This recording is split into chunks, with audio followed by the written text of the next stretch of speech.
శ్రీ విష్ణు రూపాయ నమశివాయ. అతి పవిత్రమైన వసంత నవరాత్రుల సమయం ఇది. ప్రతిరోజు మనం లలితమ్మ లీల ఒకటి చెప్పుకుంటున్నాం. భగవత్ సంబంధమైన మంచి మాటలు చెప్పుకున్నా సరే, విన్నా సరే మన జీవితం ఒక రకమైన పాజిటివిటీని సంతరించుకుంటుంది. దానికోసం ప్రతిరోజు అమ్మవారి లీలలు చెప్పుకుంటున్నాం కదా. ఇక్కడ కన్నబాబు అనే ఐడి నుంచి ఒక సోదరి రాశారు ఈ మెసేజ్ రాయడం, కానీ ఐడి కన్నబాబు అనే ఐడి నుంచి. ఆ తల్లి పూర్వసువాసిని. ఆవిడికి వారాహిదేవి అంటే ప్రీతిట.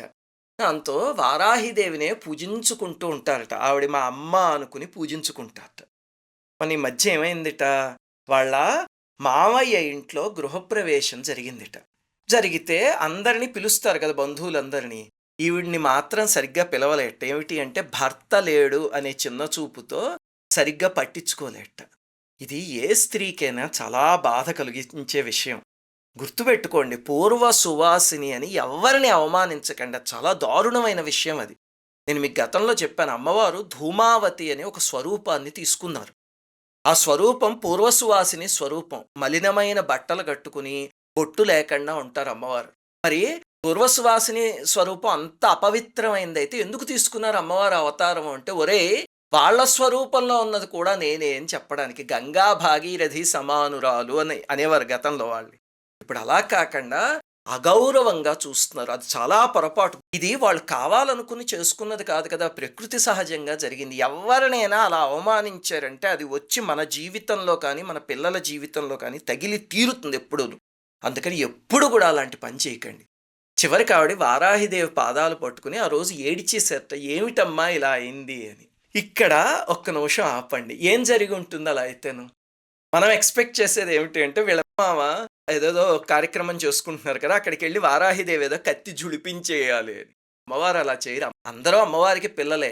ఎవరికి ఏ రకంగా బుద్ధి తెప్పించాలో అమ్మవారు అది చేస్తారు. ఎవరికి ఏది అవసరమో అది చేస్తారు. చూడండి, ఈవిడి విషయంలో ఏం జరిగిందిట, బాధపడుతూ నిద్రపోయారట. నిద్రపోయేసరికి వారాహి అమ్మవారు రాత్రి కల్లో కనిపించి తల దగ్గర కూర్చుని చక్కగా తలని మురుతూ రాత్రంతా ఓదార్చి దీవించారట అమ్మవారు. పొద్దున్నే లేచేసరికి నా బాధ అంతా పోయిందండి, ఎంత ఆనందంగా ఉన్నానో అన్నారు. అంటే ఈ తల్లికి ఏది అవసరమో అది ఇచ్చారు వారాహి అమ్మవారు. నువ్వేం బాధపడకు తల్లి, నీకు తల్లిగా నేనున్నాను. నువ్వు భర్త లేకపోతే ఎందుకు బాధపడతావు, నేను అమ్మని లేను అని చెప్పి అమ్మవారు ఓదార్చారు. ఎంత హృదయాన్ని తాకే సన్నివేశం ఇది. అమ్మవారి పాదాలు పట్టుకోవాలి కానీ ఏది ఏ సమయానికి అవసరమో అది అమ్మవారు అప్పుడు ఇస్తారు. లలితాలో వారాహిదేవి, శ్యామలాదేవి ఒక తల్లి అమ్మవారి యొక్క అహం అనే స్ఫురణ నుంచి, ఇంకొక తల్లి అమ్మవారి యొక్క బుద్ధి నుంచి సృష్టింపబడ్డారు అని చెప్పారు. వీళ్ళిద్దరూ లలితమ్మ నుంచి సృష్టింపబడిన దేవతలు, లలితమ్మ సృష్టించిన దేవతలు. శ్రీ విద్యా ఉపాసనలో ఒక మాట అంటారు, తాడితరిపు పరిపీడన భయహరణ నిపుణ హలముసల క్రోడపతి భీషణముఖి క్రీడసి జగతి త్వమేవ కామాక్షి అని వారాహిదేవి గురించి చెప్తూ అంటారు. అమ్మా నువ్వెవరో తెలుసా, నువ్వే సాక్షాత్తు కామాక్షి అమ్మవి అని. అందుకే మన ఛానల్లో కొంతమంది వసంత నవరాత్రులు వాళ్ళ ఇంట్లో ఏ అమ్మవారి స్వరూపం ఉంటే, కొంతమంది వారాహిదేవి ఫోటోకి చేసుకుంటున్నారు, కొంతమంది శ్యామలాదేవికి చేసుకుంటున్నారు, కొంతమంది లలితాదేవికి, కొంతమంది దుర్గాదేవికి, సరస్వతీదేవికి, లక్ష్మీదేవికి. వాళ్ళ ఇంట్లో ఏ ఉంటే దానికి వసంత నవరాత్రులు చేసుకుంటున్నారు. అది చూసి సంతోషం వేస్తోంది. అంటే వాళ్ళు పూజ చేయడం మొదలుపెట్టాక అమ్మవారు వారికి ఇచ్చిన స్థాయి ఏమిటి అంటే, అన్ని స్వరూపాల్లో నేనే ఉన్నానురా అనే నిజాన్ని వాళ్ళకి తెలియజేసింది అమ్మవారు.